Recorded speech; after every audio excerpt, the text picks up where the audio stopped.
Hello mech fans and welcome to the Valhalla Club. Grab yourself a Timbeaky Dark, set up that paint booth, open that spreadsheet, and join us as we talk all things BattleTech.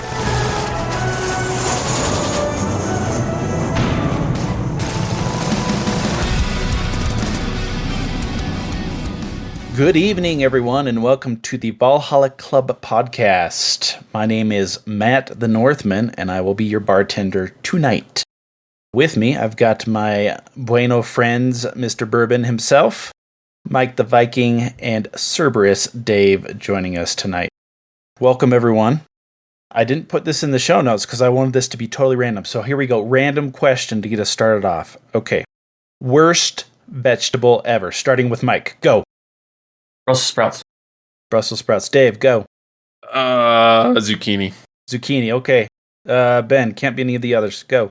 Asparagus. What? I love asparagus. Asparagus? I love Brussels. I like Brussels sprouts. Oh, man. And I'm going to go with, what's that one? Dang it. It has like a red rib to it, and they put it in pie sometimes. Rhubarb. There we go. Get it out. Oh, man. Alaska loves rhubarb. Get it out. Okay, there we go, guys. It's a fruit? What? He's like, you're just all around wrong. Welcome to the Valhalla Club, guys and gals. Let's jump right into it with a little return and report. And I think the only thing we've got to return and report is this awesome event called KSAG, which stands for what, Ben? I don't know. I think it's the official name is the Kroll Siblings Annual Gathering of Gamers. Yeah. That sounds I right. thought it was Kroll's Sisters a Go-Go. No, that was the cooler name. Yeah. And Ben and I went to this, and it was fantastic. This was held up in Minneapolis last weekend, as we're recording on the 15th. Yeah, Ben, what do you want to talk about for KSAG? It was completely awesome, but what can we cover in a couple minutes here? Yeah, a couple minutes. Well, I mean, 10, it was 20, 3 days. Started on Friday morning, or no, time to start 1 o'clock on Friday afternoon. Yeah. And then went through till about 10 p.m. Friday evening. Saturday was 10 a.m. to 10 p.m. Sunday was 10 a.m. to like 6 o'clock, I think we finished up. So. Yeah, and this was all at Games Enter, which is it has a big gaming area, at least, across the street from Asmodee. Is it Asmodee, I think? I don't think so. Anyhow, it was pretty cool. So up there in Minneapolis, Minnesota, kind of hosted by the WolfNet crew, as well as others from there locally and nearby. There was a lot going on. So, well, I'll just tell you guys what I did. So on Friday, I know Ben did different things, but I did what was called the Klondike, Operation Klondike, and this was run by Tom Bovey. And it was kind of a combo where you were on a team, and some of the team would be playing Alpha Strike on one kind of scenario, one map. And right next to them would be playing a game of Classic on another map with different objectives. And so you would kind of total up your scores. And we had 2 rounds, so basically 2 games of whatever you were on. And then whatever team won the most points won. And I, of course, completely sucked it up. But and I was playing on the Classic board. The first game was okay, but the second game was trying to control like almost 20 Classic units, 20 units on a Classic board, with all the craziness that there was with that. But my team managed to squeak out a win only because of the Alpha Strike board next to us. So that was pretty fun and crazy. What were you doing on Friday, Ben? I was doing the doubles, kind of a mini tournament, casual tournament. Alpha Strike, me and Greg teamed up and did a little. And you dressed up, of course, right? Right, Ben? Greg did, yes, he did. Not you, huh? Man, I didn't have room in my luggage for that. I just need to buy a jumpsuit. That's all I need. That's true. And you guys were playing. Well, you guys were what faction? He was the Capellan Confederation, and I was Star That's League in right. Exile. That's So right. we had a couple good games. I think we only played 3 rounds of doubles, so we played 2 guys that were there locally, and they couldn't stay all day. They were just wanting to get in a game, so it was more of a learning game for them. So me and Greg kind of took it easy, and didn't really just showed them what to do, kind of stuff. And then second game was against Mario and his daughter, which she was also learning how to play Alpha Strike, but she Mhm. was more impressed with the cool markers he had as opposed to what was going on. I give her Gotta props. She start was doing a somewhere, lot. right? She was doing a lot of artwork, so it was kind of neat. Yeah, And she our was. I reckon. last game was against another 2 local guys, and I think Greg and I got a little complacent with our first 2 games, so we got beat up pretty bad the third game. So, Yeah. um, Well, it was and the doubles is kind of like that casual tournament, so it's yeah, not the big deal, I guess, that everyone's there yeah, for we the were just having a good tournament. time, pretty much. Yeah. And then we rolled into Saturday where it was the big Alpha Strike 350, the Wolfnet 350 tournament. How'd that go for you, Ben? Well, I was not being very competitive, um, so my list consisted of 6 units. That was my entire list. Yeah. I had 4 mechs and So two you did the vehicles. Charles Gideon approach. Yeah, I was looking around prior to KSAT going, I don't want to paint anything anymore. I'm gonna take a break. What do I got painted up? These 6 units will fit. Yeah, There but we this is go. the Charles Gideon method in the early succession wars. Yes. Oh Yeah. no, he's done that at he did it at Genghis Khan last year. He did it at hmm he's done it several times. Yeah. Yeah. I was just not feeling a whole list build thing, so I was like, man, I'll just go with what I got, and it was all right. Did we play 5 games or 4? I don't remember. Yeah, we played 5 rounds. Then we played 5. I think I won 2 and lost 3. So it was pretty much a shit show. Any standout games? Anything you need to shake your head Um, at? I had a good game with Corey H from Minneapolis, or no, he's from Michigan. He's It's part of from that Michigan, whole yeah. Goober crew kind of thing. So Hmm. we had a lot of fun. Just trying to, we neither one of us had battle armor, so we were both trying to like figure out how to do bunkers with no battle armor. So Oh, I feel you there. I didn't take any battle armor for bunkers either, so yeah. yeah, so that was a good game. And then I think that was the only standout really. We just had a lot of fun. Jedi Bob and I finally played a game, so that was good. Oh, I don't nice. think we'd ever played each other before. We seen each other at the last couple Gen Cons and stuff, so Hmm. we could game in and put a hurt on each other. So Nice. Yeah, I my list was not that competitive either, but I had fun with it. It was a Comstar list, and my older son, he's just absolutely disgusted because he hates Comstar. So I had to do it just to spite him. But I'm not sure if it was because of that or what. But I got put like at the kids' table, so I played like 3 youngish people. So Sam Gaskell. I played Mario's daughter, and I played Coach's son, Brody. So I played all those 3 out of the 5. And then the other 2, I was the one that caused Mr. Andrew Kroll himself to quit playing for the day. And then I played Derek from Aries Games and Minis. So it was a pretty interesting day for me. As far as wins and losses, technically, I came out with a 2-3 record as well. But there's a little fudge room here because my game with Derek was my last game of the day, and I barely squeaked out a win just on MOV. No, we actually killed each other on the very last round. We like tabled each other, and I had less total MOV, or no, I had points. I had a point. That's what it was. I had a point. So but that was fun to actually play with Derek and meet him and everything. That was awesome. And then the story with Andrew is that, he mistakenly took one unit too many. And when we got to the end of the game, we were calculating MOV. And he's like, there was like this mismatch between what I had killed and then what should be left with, 250 minus what's on the board or whatnot. So we were like going back and forth, what could have caused this like difference in numbers? And eventually it came out that he had an extra unit on the board.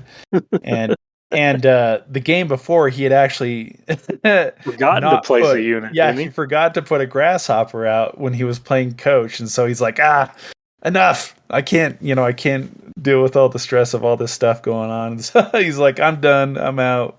I felt pretty bad about it. I still feel kind of bad because I love to get him and coach out playing with people. So I felt bad that he stopped, but he ended up like giving me a 4-0 win or whatnot, which I really didn't deserve. He had won, I think 3-2 or 2-1 or something like that. And it was a really good game. I really didn't think like his extra unit really played that big of a role. But anyway, so I went 2-3 for the day and finished middle of the table. So I did have one other standout. That was John, and I think his name was. It was the last game. mm-hmm. He just kept feeding me beer the whole time. we were just drinking and having a good time. Yeah. It was crazy. Yeah, so, I think that was part of his strategy. Oh yeah, it definitely was. It definitely was. Yeah, I looked over and saw War Crimes doing the same thing, except it was fireballs, and I was like, "Woo, it's a lot to take in right there." Anyhow, great tournament, great fun.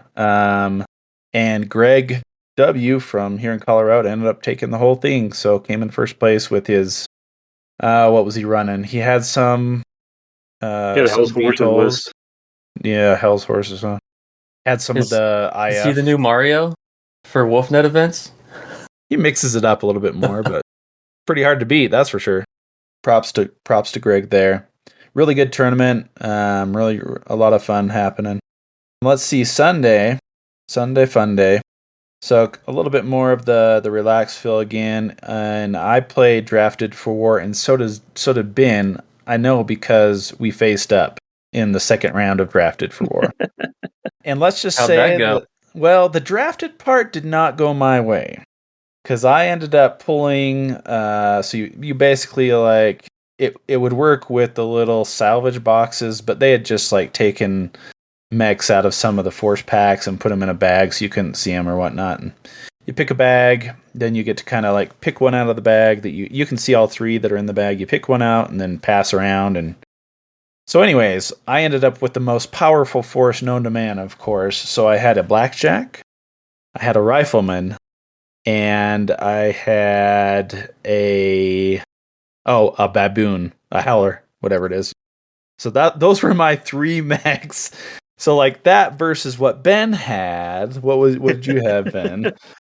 I had a Kodiak, a Dasher, and that's brutal. And what else? That stinking 550. What is it? Puma. Was it a Puma? No, it was the Battle. Was the Battle Cobra or Puma? I can't remember. One of those. Anyhow, needless to say, I was kind of undergunned to face Ben. It was a Cougar. That's what it was. Oh, that's right. It was a Cougar. So yeah, and you like skill them up and everything, so that you basically come out with 200 points, like 150 points or whatever. Yeah, I had a skill one Kodiak. That was stupid. Yeah. So Ben won pretty handily. I ended up losing my last game to Hesby, I think. Oh, you did? Yeah, but it was I think because he had that Annihilator that was like throwing like 9 sets of dice every time it shot. Yeah. And it was like skill 1. He had an Annihilator and something else. But I ended up killing his Annihilator and killing something else, and he only had like one thing left on the board, and that was it. So yeah, across 3 rounds, I killed 1 unit. It was pretty rough. That's rough. Yeah. I mean, and most of the time, like people are losing all but 1 unit or something like that, and I killed 1 in 3 rounds. So, well, Ben did better than me, so we'll say that. I still My lost. dice are not happy. And then after that, I jumped in with Corey H, who you were talking about earlier from Michigan Crew. Corey held, and he was kind of play testing this kind of bumped up drafted for work called Conscripted Chaos. And so he sat Diablo, Sean Goolsby, and I down, and we played a kind of like a play test of it, and it was actually pretty fun. I really enjoyed it. It was kind of like a good between drafted for war and the AS350. A little bit more terrain than the drafted normally has, and some better, I think, objectives and stuff like that, or some more fun objectives. There's this one called Atlas Ball that you're essentially playing soccer with this big Atlas head that he 3D printed out. It was really cool. So That's hilarious. It's pretty cool. So that might be on my list of things to play a little bit more. So I might, I'm going to be working with Corey on kind of play testing that and see if he can get it out for the general public. I think that Sunday was also the day I talked Coach's kid into a Valhalla Club stick on his dad's car. Yes, the social shenanigans did occur. Maybe a little bit more tame than Gen Con, but yeah, why don't you tell the story there, Ben? So Coach had brought his kid there, Brody, good kid. He was running around doing, he was playing an Alpha Strike and playing in, Classic and stuff like that. And at one point we were sitting next to each other. I think it was during the singles day, and I was like, "Hey man, here's a sticker for you, from the Valhalla Club and stuff." And I said, "Make sure you put it on your dad's car. He'll love that." And apparently he took our sticker and slapped it right in the middle of the windshield over the steering wheel. Oh, yes. Yeah, and Yes. apparently Ben, who had ordered the stickers, got us like premium stickiness. It was not coming off. He said he had to turn the defroster on for like an hour to try and scrape this thing off. Yeah. Oh my god. Did you give him another sticker for being a good trooper? I did, and then his dad found it and threw it away. And so I said, "I'm gonna get your address. I'm gonna send you like 10 stickers. And you Missed just put 'em on." opportunity. I should have put a sticker on that cup when I sent it back to him. Yeah. Oh, yeah, you should have. Quite fun. But yeah, I told him, I said I'm gonna get his address and send him like 10 stickers, and then he can just put one on his car every time. And when his dad scrapes it off, he can put another one on there. I do have his address. There we go. Yeah. Beware, Coach. Beware. Anything sent to your son, you got to check it. Yeah, really. But yeah, the social hours were pretty fun. After hours was a lot of fun, just hanging out and chatting.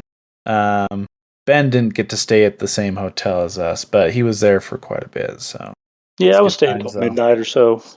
Yeah, it was good. A lot of good fun. Good time. That was definitely a good. I think that's probably my favorite kind of convention or whatnot type activity that I've been to so far. So yeah, it was a lot of fun. I would recommend it for a lot of people. Yeah. Any last thoughts on KSAG, Ben? No, it was good. Yeah. Looking forward to the next one. Yep, me too. Yeah, usually first weekend in December, I guess. So let's see. Next is Arms Dealer Update for Ares Games and Minis. So if you haven't already seen, Derek there at Ares Games and Minis has got the Kickstarter stuff in. So he's starting to pump that out. I know he was on shipment. He got shipment 1 like the day before he drove over to KSAG. So and he had 2 more coming in over the next couple weeks. So he's been working through that. So if you haven't gotten your Kickstarter stuff, or you want to get more of those vehicles, Or you messed up your survey and forgot a single Lance pack like I did. So I'm gonna go get that Recon and Hunter pack because that's the only one I'm missing. So yeah, I missed a pack as well, and so I already ordered that as soon as I saw the message that he got the Kickstarter stuff in. So it's definitely the way to do it now that it's kind of trickling in out there. Yeah, Ares Games and Minis, hit them up. Let's see, on to the main medal. Now that we're jumping down into this, so the main medal was suggested by our good friend Phil, or Faz as he is on the Discord. He suggested that we look into what I call the era that shall not be named. Don't know a lot of people that like it. Yeah, yep. the Jihad source books. So It gave us the Ares, therefore it is the greatest. Well, I don't know if greatest is really the word I would use, but You shut your heretic mouth. so we are going to be talking about some of the Jihad source books tonight. This is probably going to be an episode 1 of 2, and tonight we're going to kind of browse through kind of the main plotline source books. It is amazing to see how much stuff really was produced for this era. But we're going to go through kind of the main plotline source books and chat about those, as well as the dossiers. And there's 5 or 6 of those as well. So we'll get to if Jihad is a good era here in a bit. We'll see. I don't have strong opinions one way or another, but I think I wasn't like involved with BattleTech heavily at the time that this came out, so I can go at it with kind of open eyes, maybe. Isn't the general hate just the way it was executed? From my understanding, like I've mentioned before, I came in with Dark Age clicks, and it was Dark Age. So my understanding is that once WizKids got the property, they essentially did almost like this universe level reset with the Jihad, primarily through source books, so that they could start building out the Dark Age to go with their line of stuff. That's my understanding of it. So a lot of people said it felt rushed and clunky and just kind of bullshit that they just killed off everything. There's definitely a lot of notable characters disappearing or dying. There's a lot of stuff ending and a lot of chaos. So I could see that as being a possible truth. I'm not sure. So, but it is definitely a type of universe reset for sure. Well, I'd say if you were to read a book, the I don't. Yeah, none of us do that. I only recently started reading, Ben. I'm sorry. I know, right? In the Dawn of the Jihad source, What are books? On page 4 and 5, there's a whole 2-page write-up by Randall Bills about like how it all kind of came about with the Yeehad era. That's what I like to call it. The Yeehad. The Yeehad era keeps me off those watch lists and things like that. But so there's a whole thing in here about how it was kind of planned out to do something like this, but then the whole FanPro, FASA, WizKids thing kind of went around the horn, and when they were already putting out Dark Age stuff. WizKids was already putting out Dark Age stuff and novels. So what you're saying is WizKids was to BattleTech as Disney is to Star Wars. I don't follow the Star Wars stuff as much, so I'm going to say sure. They ruined the corporate end around type thing. Thing. So like they just did what they wanted and ignored everything else. There was a bunch of stuff in the Dark Age novels that was already coming out that like referred to this time, and then so they was like, okay, we've got to connect 2 opposing pieces of string here with the end of the FedCom Civil War and the end of the, Third Star League or Second Star League.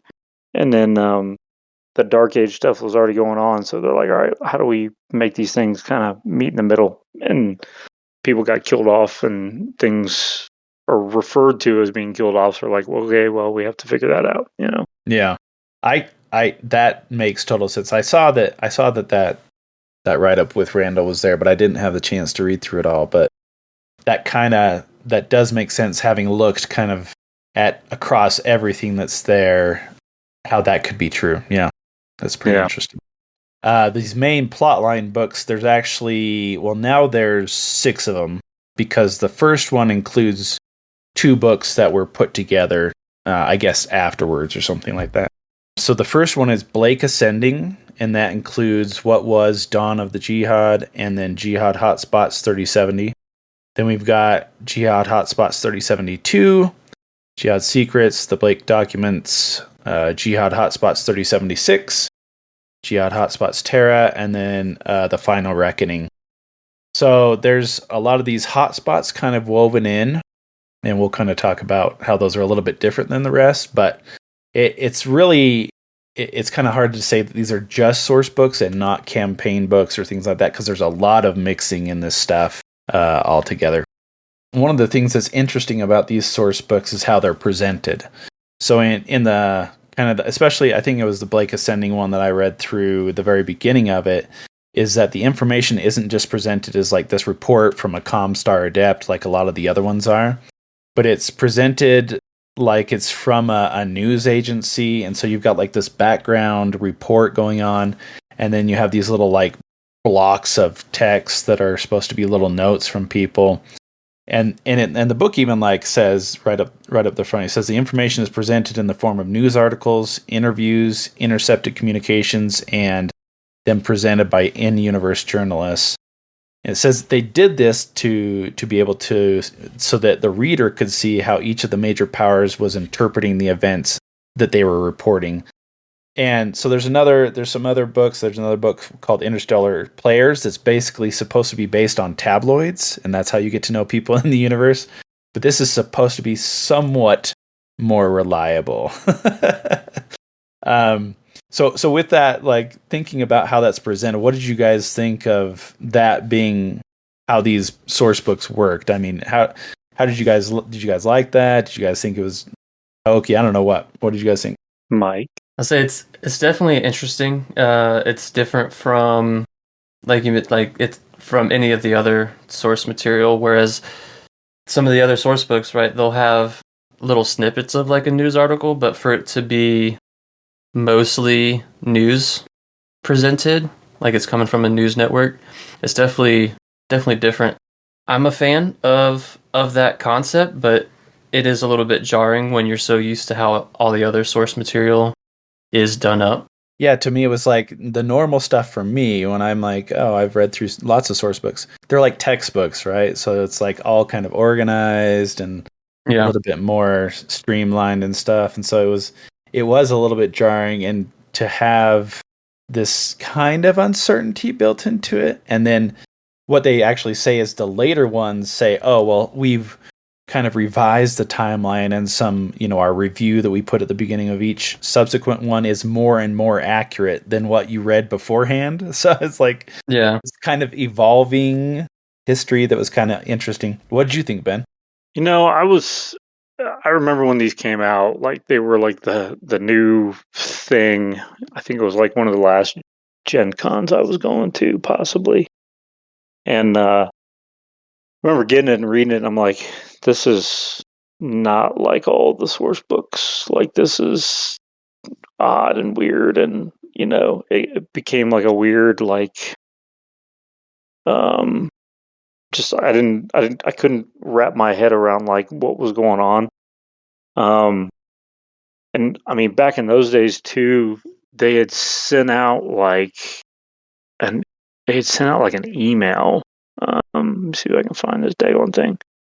Um, it was a couple of like, it was a disc. That's what it was. It was an actual CD-ROM disc that you got from Gen Con, and it had like a bunch of like just odd stuff. Kind of. Were they supposed to be like the news reports or whatever that they're referencing or something? It was the MRBC Force Brief update that came out, and it was talking about, and it had all these notes. It was a PDF file that had all these like notes, like in universe type notes, going to Uncle Chandy. Oh yeah. Yeah, when he was like shopping around for like trying to figure out what was going on, and it was just all these different mercenary units that were like, what was going on with him during like 3067 and 3068, Mm-hmm. So it was kind of neat to get that. And then there was another one. What was that? It was the Starling report. There it is. So it was kind of the Jihad conspiracy stuff that had a whole. It started off very similar to where like Dawn of the Jihad starts. So it was kind of like a sneak peek of things, that were coming out. And that threw a lot of people for a loop, and there was like conspiracy theories running rampant, Like in real life conspiracy theories? about Well, I the mean, universe there, or it was like on the back in the day that we just had the forums. We didn't have like Discord and like yeah. Facebook was this was like back in the MySpace age. For those of you that remember Whoa. that, yeah. So it was kind of, and it was crazy because you just got together with your group and you're just like, "Did you see this? This is crazy." And like people were printing out the stuff and taking it to their local gaming groups and stuff. So it was a wild time um, during that time frame. So it really threw a lot of people for a loop because they just weren't used to that type of source book, and like they had the source books up to that point were just like a history book. It's Yeah. this happened, this happened, this happened. Well, it's Um, like you've referred to him too, and I've since been calling it that since you first said it to me. Was that like it's the nonfiction side to you, right? Yeah, and it's then it's so really for it to be conspiracy, like all conspiracy and news it doesn't have that source material feel. It doesn't feel nonfictiony. It feels more like any other fiction. yeah, and it's very the first couple are just all these different news reports that you're trying to piece together what the hell's going on. And then I remember the second book being like more like it wasn't even news reports anymore. It was like all these like usernames just chatting in a chat box kind of thing. Uh-huh. so Yeah. so Yeah, I got there's so many different ways that it's presented. It is pretty unique. I'll say that to be yeah. nice to it. It's like my initial thought on it is they went with that approach so that they could go and retcon stuff if they needed to because they were trying to push this out so quickly to give it that reset they were going for. That speculation. Well, that's what I was saying is like in the subsequent, like in the later books in this list of 6, each book says like, oh, this timeline now is more accurate because now we have more information, more in-universe information, right? They didn't So, know what they wanted to do, but were blasting stuff out and said, "We'll fix it later." yeah, that's what it kind of seems like, right? Is this like, oh, well, we can always just in the next one, we can just say, well, this was an inaccurate news report. We can just make it whatever we want. So that was a fucking lie. Well, I think when you look at it from the perspective of in-universe type stuff, right? So you have different news networks reporting different stuff. Yeah. I mean, it's just like you look at what's reported in the news in this day and age, over the last, say, 40 years or 50 years or whatever you want to call it. Yeah. Something that's in California reported on by an East Coast agency is not going to have the same weight as something that's on the East Coast happening on the East Coast reported by East Coast agencies. You know what I'm saying? Sure.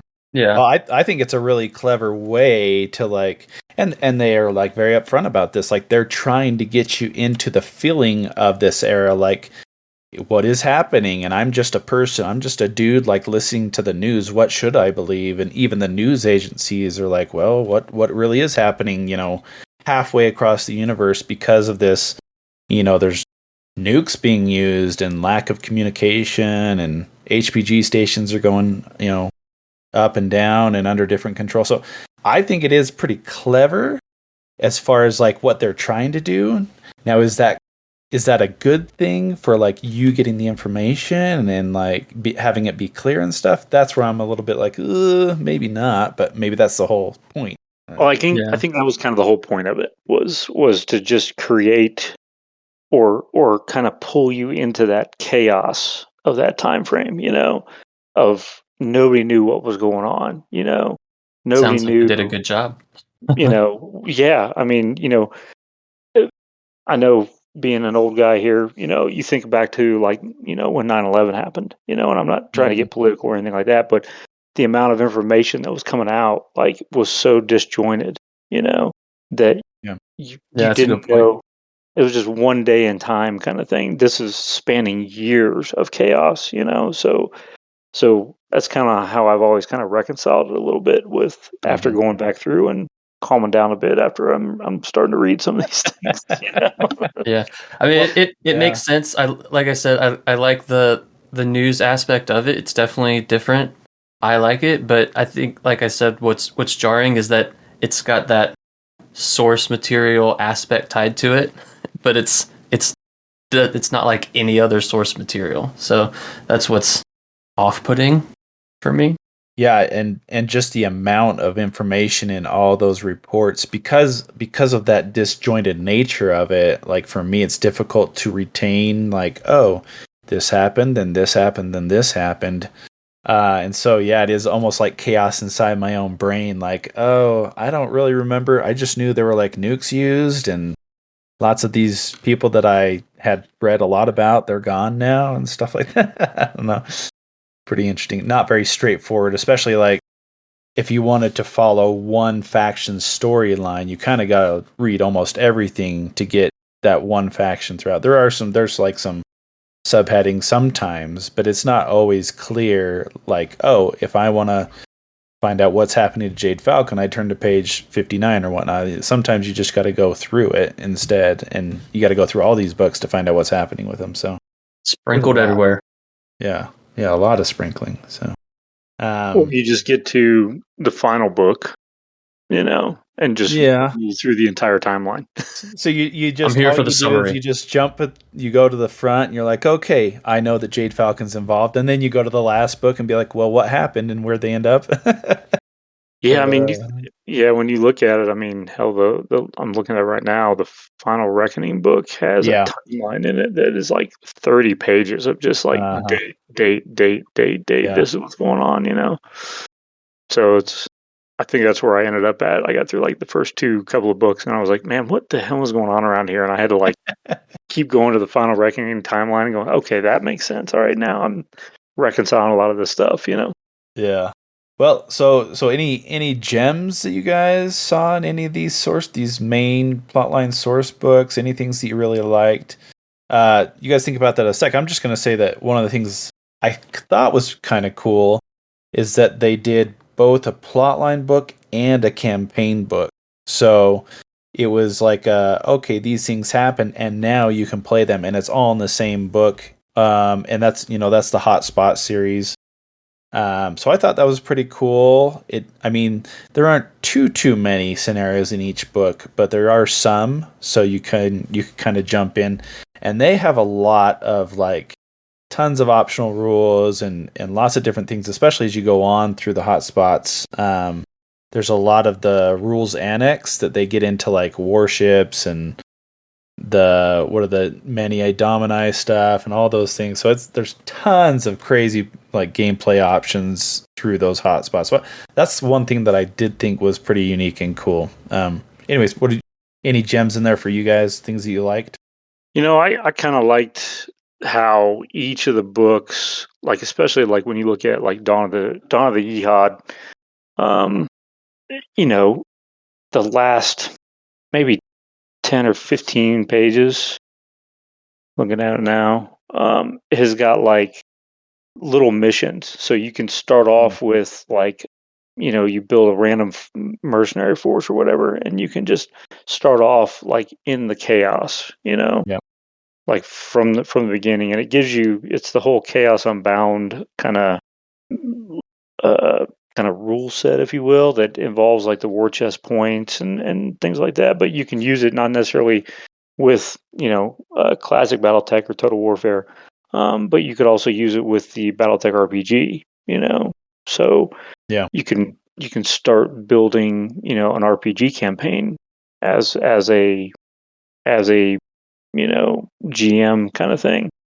Well, that was it definitely seems like looking through all these, it definitely seems to be more of a focus back then, because they definitely played in, these dossiers we'll mention later here, as well as all these books. They've got like tons of information about the characters, whereas something that has come out recently like Hinterlands that's just kind of, coming out now, it doesn't sound like it's much character driven, much RPG material really for, doing that stuff, whereas it still has lots of material for tabletop things. So that was really cool.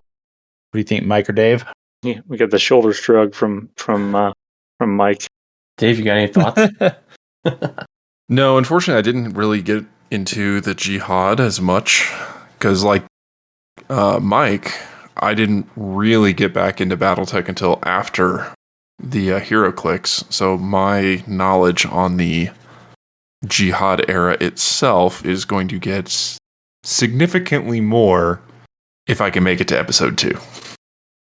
Because I did not have a chance to actually sit down and read, so I apologize, listeners. I don't have a whole lot to add to the discussion. Not yet. What'd you think, Mike? Anything that you liked from this kind of presentation style, or from any of the books you were able to look at? I mean, not from anything different than from what I mentioned earlier, though. But when you were talking about the like the hotspots and whatnot, is that kind of like what did that like evolve into what is now the spotlight on with campaign related stuff? Not the spotlight on, because I think that's more planet related type stuff. But I think okay. The turning points may be a little bit closer to the hotspots. What do you think, Ben, as far as those two types of material? Yeah, I think, it, I mean, because back in those days, I mean, turning points wasn't really a thing. And then around the time these books started coming out, you started having the Jihad Turning Points series of turning points. Yeah. And that's where it kind of jump started a lot of the turning point stuff, because now you have, Jihad Turning Point Tharkad, Jihad Turning Point, Atreus, Jihad Turning Point Luthien, So you had all these little mini scenarios you could play out during the Jihad, and that kind of evolved into historical turning points, which was, all the historical stuff from like the First Succession War, Second Succession War, that kind of stuff. Yeah.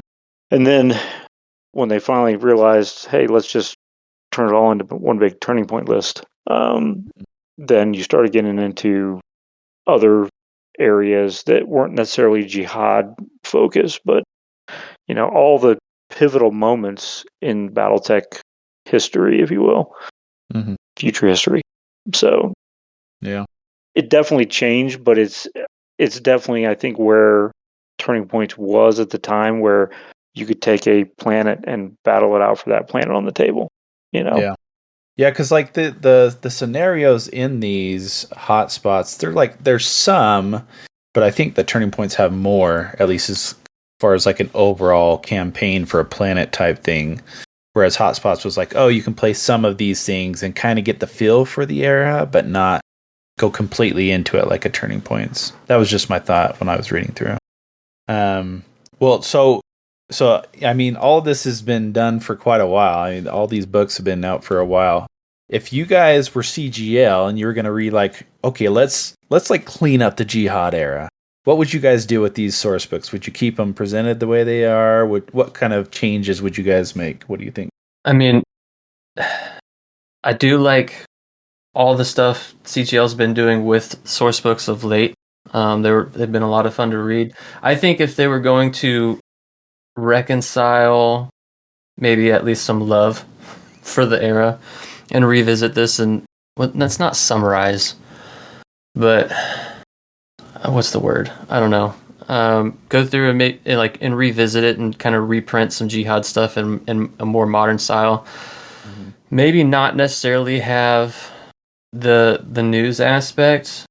Definitely still have like snippets of that, but actually go in with, okay, we all know this as actual fact now. It's not happening in moment, but go like, whereas before it was all present tense, and that was why there was all the chaos and all the differences between everything. But now that it is so far in the past, even timeline wise, go through and actually hit it from a source standpoint with actual facts. You know what I mean?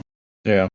Yeah, because I look at the Ilklan era, like the end of the Dark Age and the start of the Ilklan. I'm like, okay, that's a reset as well. So if you're looking at resets, they're definitely doing things differently than what we saw for the Jihad, especially with kind of the faction-based source books again, where it's not, the whole universe all in one book. It's each faction has its own dedicated source book, and that makes it much easier to kind of keep in your mind, okay, this faction, these things happen, instead of like, oh, this planet and this planet and this planet got nuked or whatnot. So I think that's something that I would definitely go back and like kind of make all the faction stuff in one area and then move on to a different faction rather than the chaos of it. Like in a summarized source book, going back and being like, okay, we know this stuff for sure now. Dave or Ben, any thoughts about what you would? I think it'd be interesting to do like full on like great house or faction propaganda, to go back and say like, hey, here's what actually happened. Like, because in universe propaganda, you're saying? Yeah. Yeah. Because I mean, essentially, if I understand everything correctly, the Jihad books were all circumspect. But now you have an opportunity to go and say like, well, here's what actually happened, as told by the compelling Confederation, as told by the Federated Sons. And you could just make some interesting stories that way, to go back and say like, I don't know, give it a little bit more depth, and play up the intrigue a little bit. Yeah. There's I mean, just due to the way that it was presented, there was definitely, I can imagine like, and Ben, you can tell me if this is right, like that kind of like, oh, what is happening and who's going to take out who, what planet's going to fall next to the Blakis or whatnot. I don't know. There's definitely intrigue in there. What do you think, Ben? Yeah, I mean, there's a lot of stuff there. I think if I was going to not necessarily change anything, but revisit some things and get more fiction in that time frame, because there just wasn't a lot of fiction that was going on at the time. Oh, really? There was Battlecore was kind of trending down. A lot of people were trying to push fiction into it, but Battlecore was kind of shutting down at the time, and that's where all the fiction from the Jihad era was supposed to go, but it kind of shut down around that time frame, and so you didn't get a lot of the Jihad fiction that was out there. So it was just the source book is basically, or mostly just the source books, that was most of what the Jihad era. Yeah, there was a few pieces here and there. And now with Shrapnel, they've started to go back and revisit some of those things. But you didn't have any novels about the entire era, I think you had maybe two. And it might be a great opportunity for some of those really good Shrapnel writers to be given a chance to write a full-blown novel. Well, they've kind of been doing that already. There's been a lot of like a Charles Gideon Shrapnel. There's been a lot of Jihad articles, or at least not in the moment of Jihad, but looking back into Jihad. Hey, this is a fight we were in. This is a battle we were in. There's been a lot more Jihad stuff coming out in Shrapnel. Yeah, I mean, you got the Cracked Canopy stuff, which it's centered on Jihad for a little while. I don't know if it's still doing that or not. I'm behind on my Shrapnel reading, but I know that the first few Cracked Canopies were about Jihad stuff. So it's definitely starting to come back into it, but then you have to try and reconcile that short story or that fiction with what you read in the source book, so it's well, not really, because the source books were all collections of journalist entries, so hearsay. You can pretty much write whatever you want. You can, but I'm just saying, like, you have to look at, from a writing standpoint, you have to look through the entire Jihad set and go, okay, is there something here that can be fleshed out? Is there something here? Which there's a lot of that. There's definitely a lot of that, because not a lot of things were fleshed out. There was a lot of miscommunication. There was a lot of, different contradictory reports and things, and you just got to write your truth at that point, So it just takes a little bit more research, because it's all over the place. It's all very disjointed.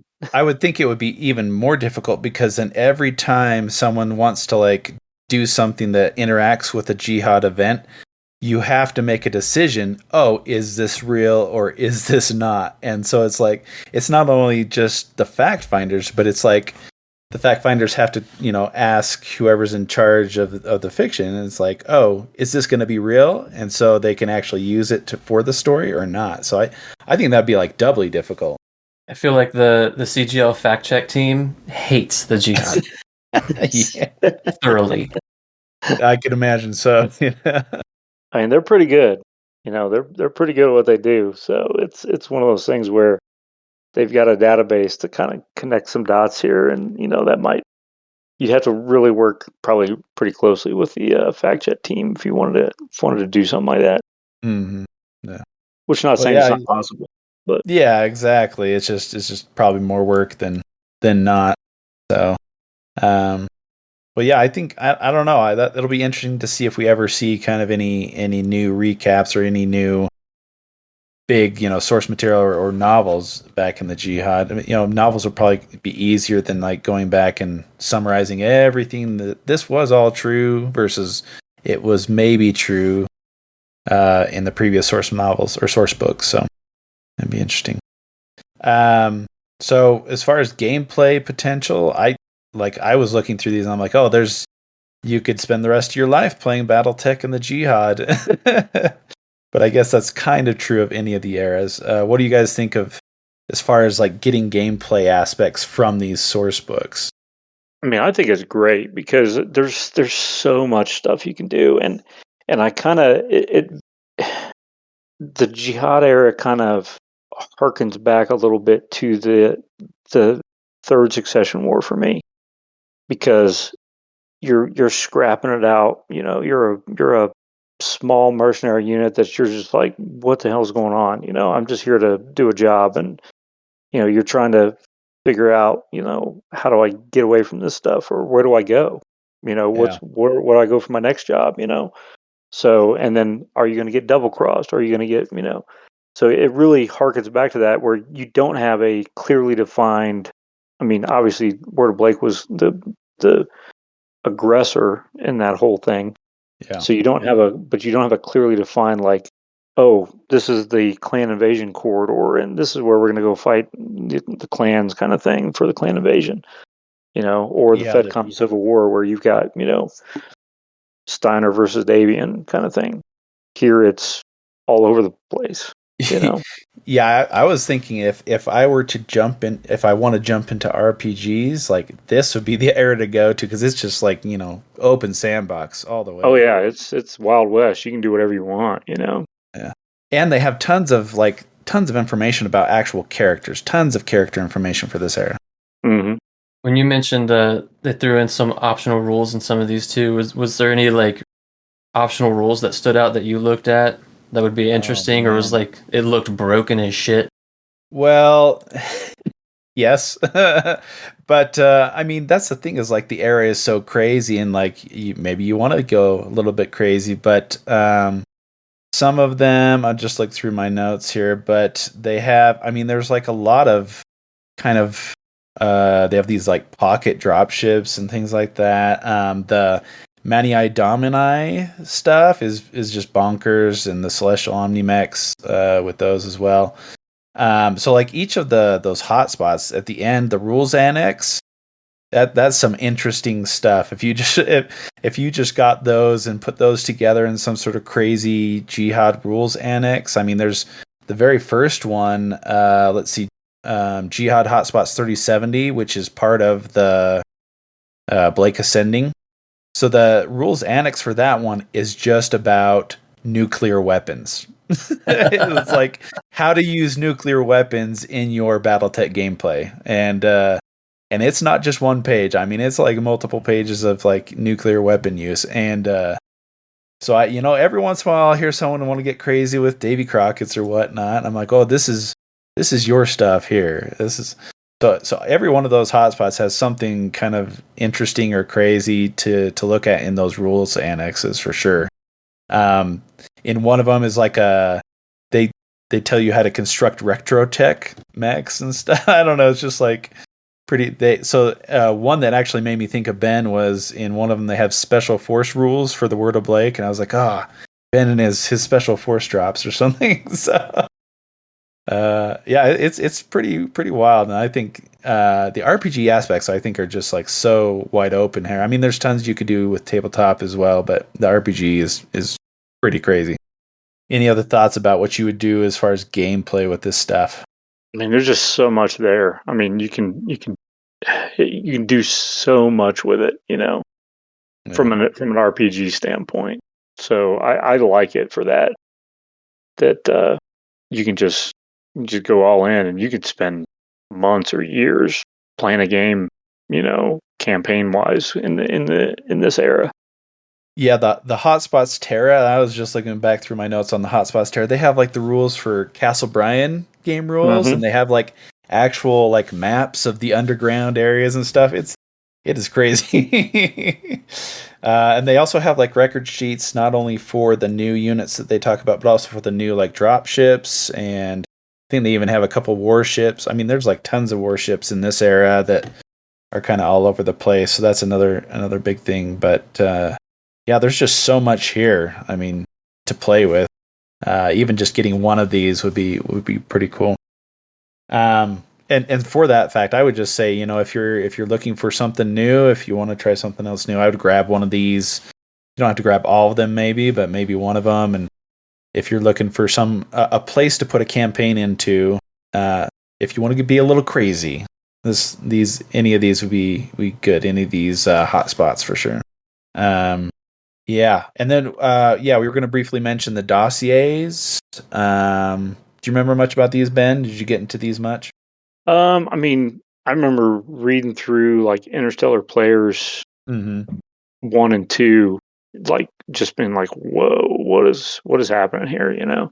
Um, I mean, the whole write up on the bounty hunter was phenomenal. Oh yeah, yeah. That was one that I dove into. So they've got five, I think. Let's see. Of them that are out there, as far as the dossiers, they've got Interstellar Players 1 and 2, The Bounty Hunter, Jason Zachlin, Yuling Zanshi, and then the Masters and Minions, the Star Core dossiers. Mm-hmm. And the Star Core ones were pretty interesting. Those were pretty. I mean, they went everywhere, and they kind of went into all the different factions, and for each faction, they had like all the key personalities, and then some others, and then major companies, and some key worlds, and then key military commands. So I saw those as like, this is where you're going to start your campaign. Pick one of these factions, or this actually like develops even further, I think, with stuff we'll talk about in our next Jihad episode, which will be about the objectives. They're not objectives like you think. They're like little PDFs of these objective things from different factions and stuff. And so, but all this information, for each of the major Innersphere factions and the major Periphery factions. So those that love Periphery stuff, there's stuff there as well. But the Bounty Hunter was pretty cool to read through as well. And they have they have all this information for a whole lance of units to use with the Chaos Campaign war chest system and everything. So yeah, lots of cool stuff here. Yeah, I mean, even in the first couple of chapters of Dawn of the Jihad, I mean, you've got little tidbits in there that you could just take and run with from an RPG standpoint. I mean, I remember reading something about like the Star League. I think it was uh, Kurita Theodore when he was the Star League uh, head honcho guy. Uh-huh. Um, before Sun Tzu took over. I mean, he had dispatched like these Fury teams, which the Fury teams were special operations pulled from all the different nations, and Okay. they were like tracking down all of these weapons of mass destruction type stuff. Yeah. Um, so there's the start right there for a great campaign. To kind of start tracking these things down, and you could spend a couple of in-game years doing that type of stuff. So Yeah. Yeah. you know. And we've already like gone over the RPG elements, but I think like the mixture that you could do between RPG and be it classic or Alpha Strike or whatnot, but the tabletop going back and forth between the two, there's a lot of talk in these hotspots as well about like how to translate that and stuff. So I Oh think yeah, that yeah. would be really cool too. Um, well, so what's your opinion on the Jihad as a place to play, or the era itself, Ben? What do you think? overall. I like it. I really do, because it's so chaotic. It's so, there's so many doors you could walk through and, get blown up, or, have something else going on. Yeah. Yeah, that's you never know if at the end of your campaign a nuke is just going to go off and your whole unit's gone anyway. But Right. just going through this main plotline source material, I thought, oh, this is way cooler than I thought. I'd kind of, been sold a bill of goods saying, Jihad, no bueno, don't go there. But I'm kind of intrigued. To like try stuff out here. You kind of have like the big baddies, right? Word of Blake, and so you can whatever faction you want to play off of them. Then, but there's also some other interfaction stuff going on, and clans are still involved. So there's a lot of stuff that you could do. There is, Yeah. and I think too, we missed one book that complements these. Not necessarily, it's its own standalone thing, but the Wars of Reaving. For all the clan Yes, yeah, homeworld guys, it was set during the same era. So you kind of, if you're a clan guy that really wants to look into, how did how did the Hell's Horses show up in the Innersphere? How did the Goliath Scorpion show up in the Innersphere? You got to get into that and really read what was going on in the clan homeworlds during the Jihad era.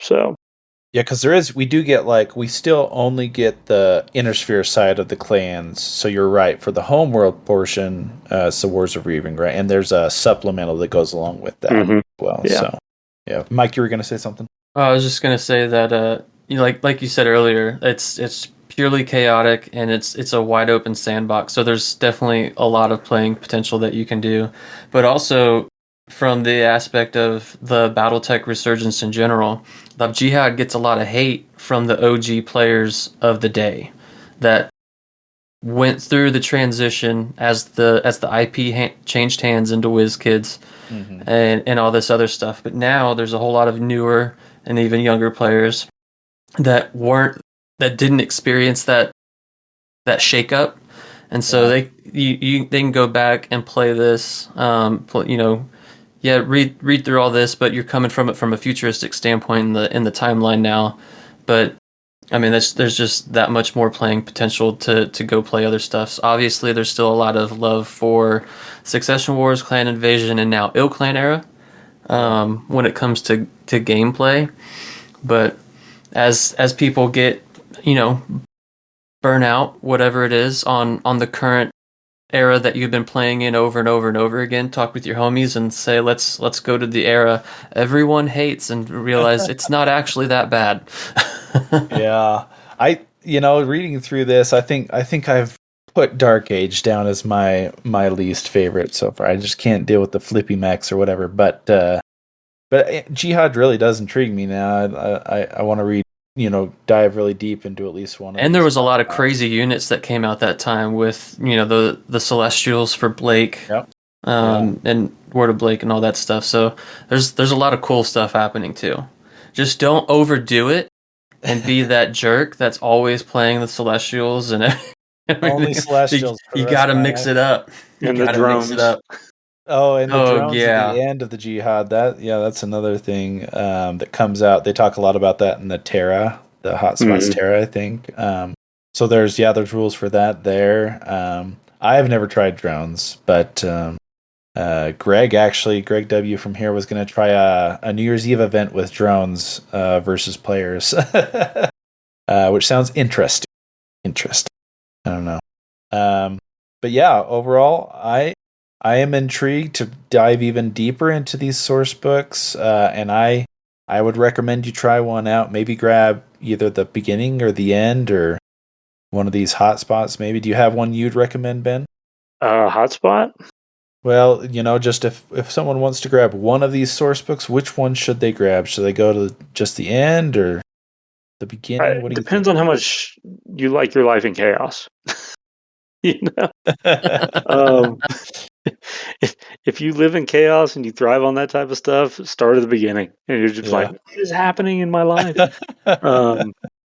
But I think if you want to get to the, Mike was talking and I maybe sparked something about some of the newer players. Like if you want to know how do we get to the Dark Age, just pick up the Jihad Final Reckoning. Yeah. And go, oh, okay, so this is kind of how we ended up with all these industrial mechs running around with machine guns on them and stuff. Yeah. I as far as like a plot line, as far as like if I want to know the lore, I would totally agree. Like I just want to know what ended up being, what ended up happening in the Jihad. I would definitely pick up Final Reckoning. For actual gameplay, I would probably pick up either Hotspots 3072 or 3076. And they kind of go in like 6-month increments, and they tell you some of what happened, but then they also give you a bunch of kind of campaign missions and things like that. So if I was just looking to pick something up to play in the era, those are one of those is what I would pick up. Yeah, what I would say. So Jihad, not the worst. We can say the word, maybe, but maybe not in the title, or else we'll get the no. It's all subjective. Right.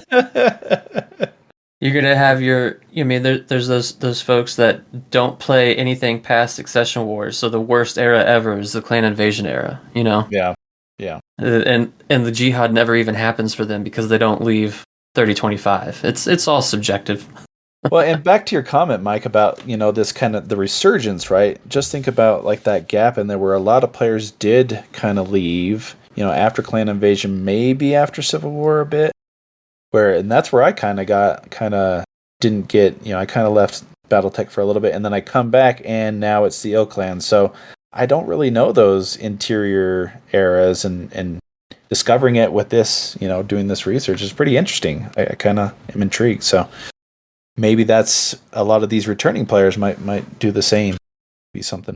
But that is our main medal for this month, but at some point we'll revisit and talk more about the campaign side of all the many more source books for the Jihad.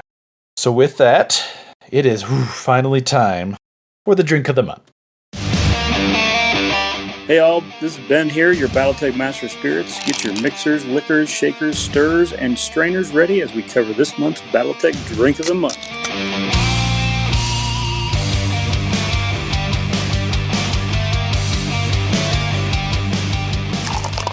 All right, folks, your drink of the month this month is in honor of Andrew Kroll and the KSAG saga that's spawned from there. Your drink of the month is called the Grasshopper. It consists of 3/4 ounce of creme de menthe, 3/4 ounce of creme de cacao, cacao, I don't know, whatever that is. 3/4 of an ounce, half and half, combine and shake. Pour over just 25% of ice. 25%? 25% over. 25% ice. So fill a glass to 100% and then remove 25%. Remove 75. Yeah. That way you don't have all your units, more than enough units on the table. We love you, Andrew. How does this one taste, Ben? It's it's pretty good. It's kind of like those little creamy? mints you get at the Olive Garden. Yeah, is this like grasshopper ice cream or whatever it is? Yeah, kind of like that. It's kind of minty, kind of chocolatey. It's not too shabby. Don't drink a whole lot of them. Don't make a picture. Yeah, had a little bit. Put some bourbon in, is what I hear. So that's Yeah. You could try that. Give it a little smoky flavor, smoky mint chocolate. I don't know. I didn't try that. That sounds bad. Yeah. So, but that's your drink of the month. Woo!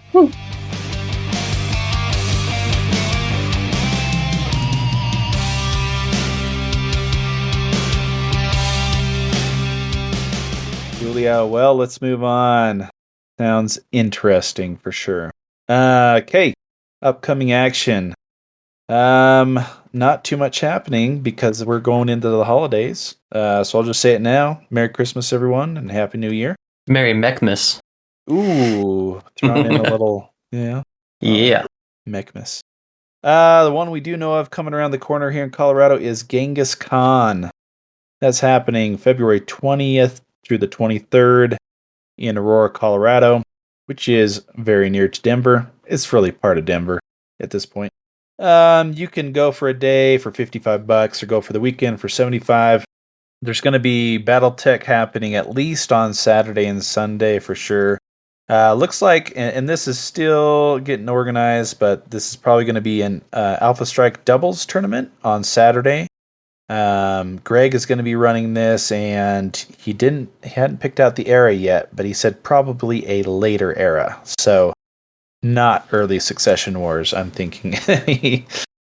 And then for Sunday, there's probably going to be some narrative classic games run by Jeremy. Didn't have specific set in stone yet, but more towards kind of you get to start with a small merc company and kind of work your way through the day. They've also got here at Genghis Khan, Brian Young, a BattleTech author, will be visiting. Not sure exactly which days. More information to come on that, but Brian Young will be visiting there. And Greg will be giving away, he got these from Goober, Ben, some 40th anniversary virtual world dice. So if you've ever visited the virtual world and done the, what are they called? The pods. The pods. You can get some dice from virtual world. So that'll be cool too. Are they doing Megatech again? I haven't heard that they're doing it again. So maybe not. It was pretty cool to see such large mechs on the ground. A great intro. Yeah. And like a way to teach new potential players. Yeah, I mean the minis we have are cool, but when they're like a foot tall, then a foot and a half tall. Yeah. Yeah, it becomes pretty cool. Were they using large foam dice for that too? Was the dice also mega? Like that's the only way to do it, right? Yeah. 100%. I don't think they were using small dice. That'd be no fun. No. Not at all. Yeah, so that's the only thing I think we have for upcoming action. I'm sure 2025 will bring us more cons, more events and stuff, but that's what we've got going on here close. We ready for shout-outs, gentlemen? Do it. Okay. I'll jump in. I'm gonna try and get ahead of Ben so I get all the cool names and then he can't repeat, right? So from KSAG, fantastic time really. And the most fantastic part of it was just getting to meet and hang out with a lot of cool people, especially a lot of people from over in the Midwest and the Eastern side of things that I don't get to go to and meet people. So Tom Bovey for running some cool events and helping out with the AS350 all weekend. Good strong voice was needed in that room, and he had it. So Clint, who ran some awesome classic BattleTech stuff on Saturday, he was full get out Merrick Prince, like with the shoulder pads and everything. Oh man, that was awesome. Seneca, great guy to meet and play against. Sean Goolsby, Diablo. Fun to hang out with Topa again. Greg W. was my roomie for the weekend, so always great to be with him. Doyle and his flatbeds. Corey Held, yeah, so Ben played him, and then I mentioned his conscripted chaos. That's pretty cool. So Corey, yeah, great to meet you and talk to you. Goober, he's got all the energy in the world. Awesome, I love it. Let's see, Mario and his daughter Enora. Great to see them again. I met Kaz for the first time. And Colton, Brody, little Brody Cruel. Way to go, man. Put that sticker right there anytime. And Derek War Crimes. Great to meet them all. Also awesome to play Bourbon. Of course, I lose again. And great to see the Wolfnet guys again. Tommy, awesome leatherwork. Matt, and love you guys, Coach and Andrew. Always great to see you guys. You guys run great events. And last but not least, Derek King. Man, great to meet you finally in person and great to play a game against you. And I think, that's plenty of names. Maybe I forgot some, but great to be with you guys in KSAC. Okay, now over to Mike. All right, my shout out is going to be for Zimmer Art, who's always hanging out with me on my Twitch streams, whether that's MechWarrior Online or I recently dove into Delta Force. It's something I suck at first-person shooters, man. I haven't played a first-person shooter on PC in years, so I'm not good. But he sits there and cheers me on. So thanks for always hanging out with me, Zimmer. And then Bosco's Cards, Games, and Comics, local store here in Anchorage, for just having an awesome selection of BattleTech products, as well as painting supplies and basing material. It's just a really awesome store here in the local area. I needed to run out and get some paint for a mini I was working on. Yes, I painted something finally. But yeah, so shout out to Zimmer Art and Bosco's for both being awesome. Nice. Ben. My shout outs are for the WNRP crew minus Charles, because you weren't there, sucker. Boo. Had a good time as always. Andrew and Aaron, Tommy and Matt and Tommy and I managed to get in an epic game on Saturday night, so that was kind of neat.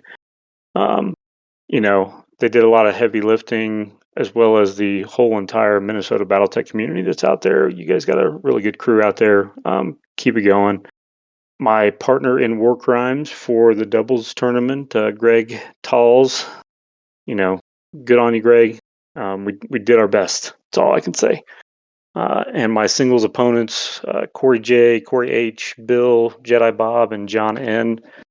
Thanks for good games and just being cool guys to kind of get to know and hang out with. So had a lot of fun. So that's all. And of course, like Matt said, it was great meeting Derek King from Aries Games and Minis for the first time. So we had a couple of good long chats, and it was really, really awesome to kind of finally meet him and get his perspective on things. So awesome. Yeah, what a great dude. It was awesome to see him. Mike, I'll turn it over to you for a sec. All right, just a quick last minute shout out. Thanks to all of our Patreon members helping to support the show. You guys are awesome. Our topic for the day was suggested by Faz, who's one of our Patreon members. So thanks for the topic, and thanks for supporting the show, everybody. And with that, I believe we've reached the thing we call last call. Last call. Last call. Last call, everyone. Have a great holidays. Merry Mechmas. Have a good one. Thanks for joining us today in the Valhalla Club. If you'd like to hang out with us and many other BattleTech podcasters, then be sure to join our Discord. Link is in the description. Special thanks to our sponsor, Aries Games and Miniatures. Aries is the premier online retailer for all your BattleTech needs. If you would like to support the show, you can find us at patreon.com/The Valhalla Club. If you have any comments, please feel free to send an email to thevalhallaclub@outlook.com. Until next time, mech fans.